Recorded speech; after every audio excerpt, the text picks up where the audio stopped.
Oftentimes in the national media, in local media, when a reporter sets out to do a story, the theme of that story, the end result of that story is already preordained. And I cannot think of a better illustration of that than a phone call David Portnoy, the founder of Barstool Sports, had with a quote unquote journalist from the Washington Post. Let's get to it in our segment, Unbelievable.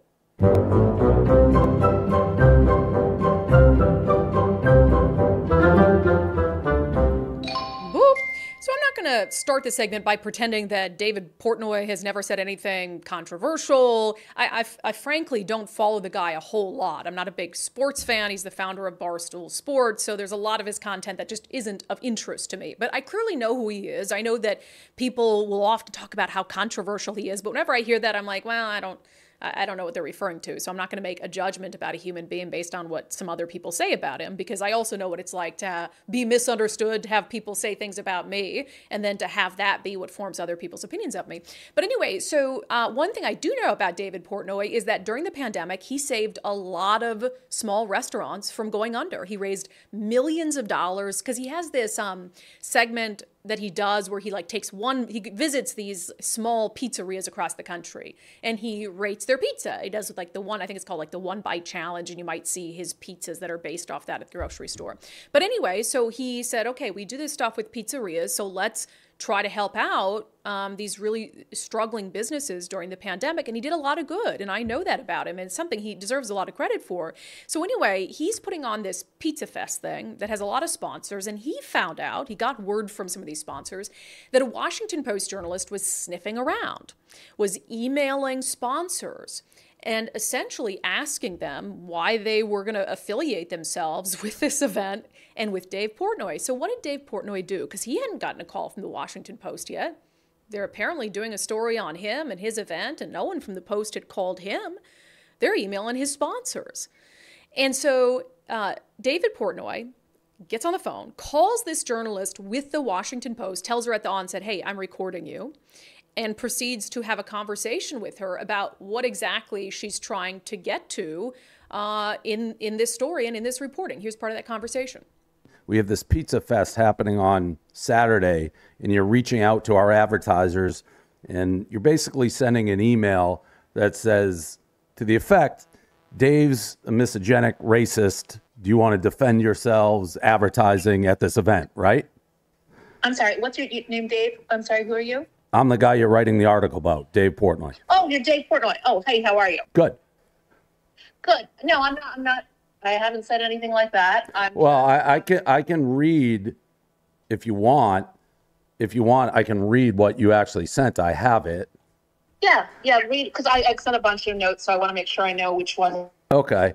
We are planning to write about the festival and how some of the sponsors and participants have drawn criticism by seemingly to associate themselves with Dave Portnoy, who has a history of misogynic comments and other problematic behavior. I want to make sure that blank had a chance to respond to this, since the company is the most prominent of their partners of his festival. Oh, that's the one I sent to, which was definitely the most pointed of them, because I really did want them to respond, and I was hoping to get something from them. Do you think that's fair? Like, I totally disagree with the assertions of what you said, that misogynic and all that stuff. So, like, it kind of backs people into a corner. So I'm happy to go over anything. I mean, that is pretty pointed. You said you didn't do it. Then I have the exact evidence of you doing it. So no, I didn't say I didn't do that. I said I did. That was the one that was the most pointed. Well, no, before I provided proof, you said you didn't really remember doing that. And then I read it to you and you're like, oh yeah, I did it that one time. So yeah, first of all, I don't know why he's saying misogynist like that, misogynic. So that was like something when I watched the initial video that I really had to get past in order to understand and appreciate what was going on. So just note it, he's going to continue to say it like that. Maybe that's some shtick of his. I don't know. They were calling him a misogynist. But anyway, you hear her at the beginning say, I haven't said anything like that. And then he reads her an email that she sent to one of the sponsors, which very clearly has a narrative, has a bias, where, and being someone who has sponsors, if someone reached out to one of my sponsors, a quote-unquote journalist for the Washington Post, and said, hey, we wanted to ask you about why you're affiliating yourself with Brandi Kruse, who has a history of, whatever, being the racist and a transphobe. So he's clearly calling them out on, you're approaching this story with a clear bias and trying to, scare my sponsors away? So here's more of this conversation. To me, it's kind of like torturous interference. Like, we're doing an event. Everyone's happy about the event. I've raised $50 million for small business. I've helped pizza. None of that. It's Dave's misogenic and problematic, and I'm happy to talk about it because to me, nobody would like if someone's going around sending that email to their sponsors. And again, you're not like questioning. It's almost like a statement of fact. This is what I am. Yeah. So look, I just want you to know that this is not, I want to talk to you about this, but don't you think you should talk to me before sending that email?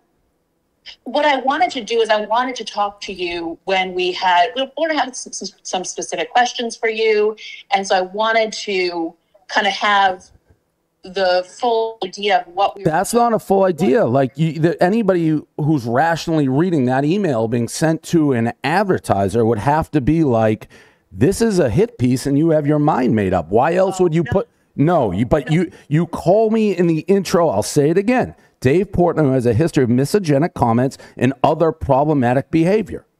You didn't say Dave Portnoy raised $50 million for small business. Dave Portnoy saved thousands of pizza places. You didn't mention. You said it in a way that is putting sponsors on the defensive. And he makes such a good point. And this is done way too often in the media.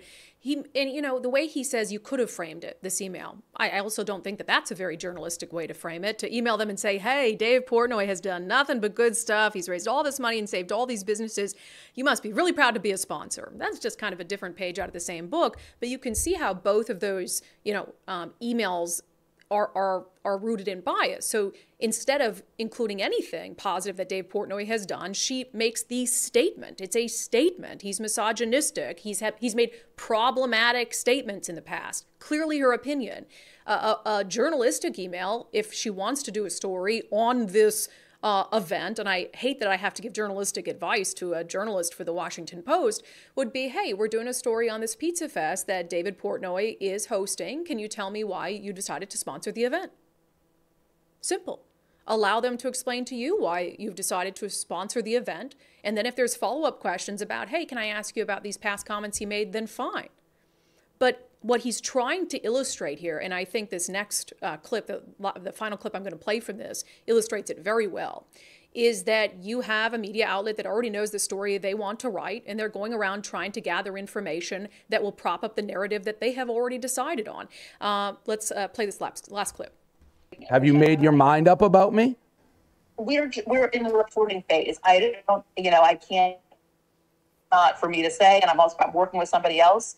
But that seems like a pretty straightforward question. That have you made your mind up about me? If you can't answer that, no. I can say I have not made my mind up about you. Then why would you include that in the email to sponsors? Because I was hoping for a dialogue with them. Sometimes you have to say something like, this is like, it's sort of a reporting tactic. When you want someone to respond, you kind of have to indicate that there might be something negative, and then you get them to engage. That's all I was trying to do. I really wanted them to engage with me. That is a sad state of journalism if that's a tactic that you have to, what I would say is make up something about somebody. That is not a journalistic tactic. It's not sort of a journalistic tactic. That's not true at all. That's not why she was sending emails that were worded that way. That's how she was trying to get out of whatever box she'd put herself into in a conversation with Dave Portnoy. But the idea that you can only, as a journalist, get someone to respond to your inquiries if you frame the story in a negative way and then they feel compelled to respond, I've never even heard of that. That's not realistic. She clearly had her mind made up about Dave Portnoy, and then they were going to call him, maybe for comment, once that story was already written, and insert a couple lines from him into the story that they'd already crafted in their minds long before they started reaching out to sponsors and reaching out to Dave Portnoy. And I will tell you, this happens all the time. This happens much more than it ever should, and good for Dave Portnoy for calling it out. It is absolutely unbelievable.